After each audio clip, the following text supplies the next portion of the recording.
ভারত থেকে নেমে আসা পাহাড়ি ঢলে আবারও ভাঙল খোয়াই নদীর বাঁধ। প্রবল বেগে পানি ঢুকছে হবিগঞ্জ সদর উপজেলার কালীগঞ্জ এলাকায়। তাতে তৈরি হয়েছে বন্যার শঙ্কা। প্রায় ১.৫ মাস আগে এই বাঁধ ভেঙে বিস্তীর্ণ এলাকা প্লাবিত হলে ৮২ লাখ টাকায় মেরামত শুরু করে পানি উন্নয়ন বোর্ড। তবে স্থানীয়দের অভিযোগ, কাজে ধীরগতি আর পাউবোর গাফিলতিতেই ফের ভেঙেছে বাঁধ। ১.৫ মাস আগে এই বাঁধ ভেঙেই প্লাবিত হয় হবিগঞ্জ সদর উপজেলার অন্তত ২৫টি গ্রাম। সেই বাঁধেই ফের দেখা দিয়েছে ভাঙন।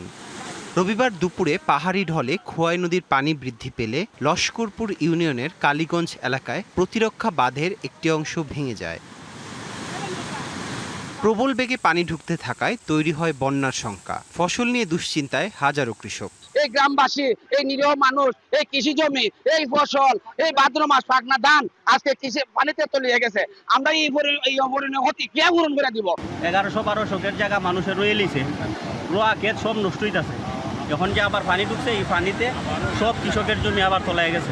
স্থানীয়রা জানায় বাঁধটিতে সংস্কার কাজ চলছিল, তবে নিম্নমানের কাজ আর ধীরগতির কারণে আবারও দেখা দিয়েছে ভাঙন।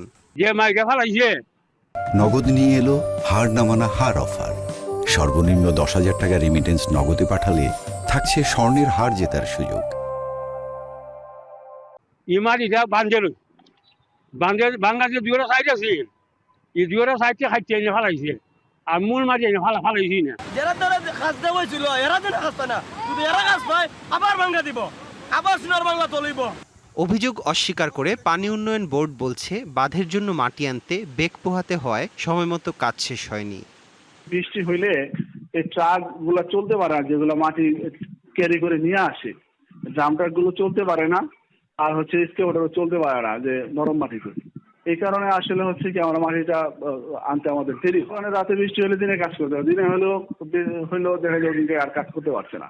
এই সমস্ত কারণে আসলে কাজের গতিটা আসলে কম। দ্রুত বাঁধের ভাঙন বন্ধ করে লোকালয়ে পানি প্রবেশ ঠেকাতে কার্যকর ব্যবস্থা নেওয়ার দাবি জানিয়েছেন এলাকাবাসী। DBC news desk.